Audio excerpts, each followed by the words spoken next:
그때 가이사 아구스도가 영을 내려 천하로 다 호적하라 하였으니 이 호적은 구레뉴가 수리아 총독이 되었을 때 처음 한 것이라. 모든 사람이 호적하러 각각 고향으로 돌아가매 요셉도 다윗의 집 족속이므로 갈릴리 나사렛 동네에서 유대를 향하여 베들레헴이라는 다윗의 동네로 그 약혼한 마리아와 함께 호적하러 올라가니 마리아가 이미 잉태하였더라. 대림절 성탄을 맞이하는 묵상의 자리에 올라오신 교우 여러분, 온 몸이 움츠려드는 추운 날씨, 저와 여러분들의 마음 깊숙한 곳부터 주님이 주시는 따뜻한 사랑이 가득 채워지기를 축복합니다. 함께 기도함으로 묵상을 시작합니다. 좋으신 하나님 아버지, 복된 이 아침, 하나님의 은혜를 구합니다. 우리에게 따뜻한 사랑으로 찾아오신 그 주님의 놀랍고도 크신 사랑이 우리 마음 깊숙한 곳부터 가득 채워줄 수 있도록 복내려 주시고, 말씀을 묵상하며 깨닫는 모든 것들을 삶의 자리 가운데 적용하며 살아갈 수 있도록 성령으로 인도하여 주옵소서. 오늘 나의 모든 삶의 자리 가운데 하나님 되심이 아름답게 드러나게 하시고 나를 통해 영광받아 주옵소서.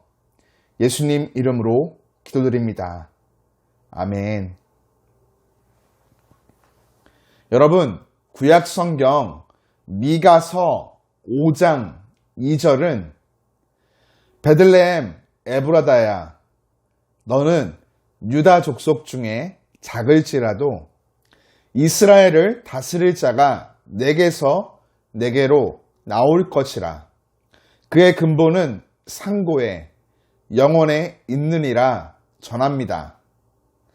하나님께서 메시아를 베들레헴에서 태어나도록 미리 정하신 이 사실이 얼마나 놀라운 일인지 혹시 생각해 보신 적이 있으신지요?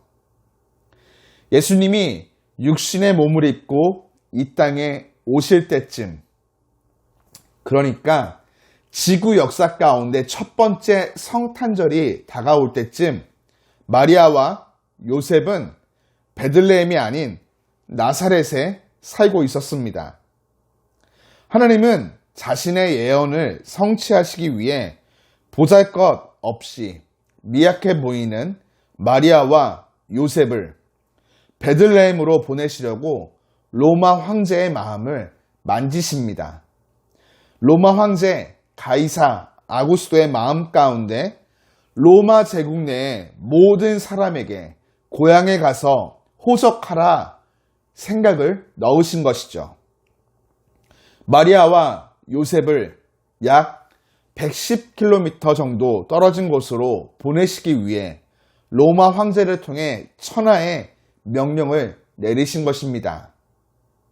세상 모든 뉴스들은 정치, 경제, 사회적으로 큰 쟁점들에 관한 것이며 큰 권력과 지위를 가진 국제적인 저명한 인물들에게 집중합니다. 이런 세상에서 70억 인구 중 한 명으로 살아가며 우리들 때때로 아주 보잘것없게 보이고 느껴질 때가 있죠. 여러분, 그러할지라도 결코 낙심하지 말아야 하겠습니다.